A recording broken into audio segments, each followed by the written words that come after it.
Wonky Bites, wisdom from the Wonky Workshop in under 2 minutes.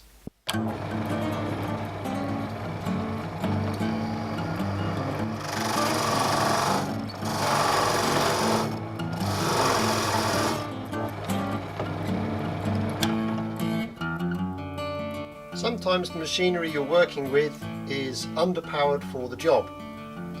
I'm trying to go into some pear here with a lower powered pillar drill. But this is what I have available to me, so I have to persevere.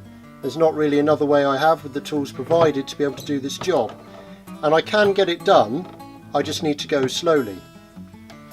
But this will mean that heat will build up in the forstner bit. This will cause it to bind and also make things harder, as well as potentially burning the timber. So what we can do is lubricate the tool using some candle wax. This will help keep it cool, much like in metalwork when they use a liquid lubricant. You can do the same in woodworking.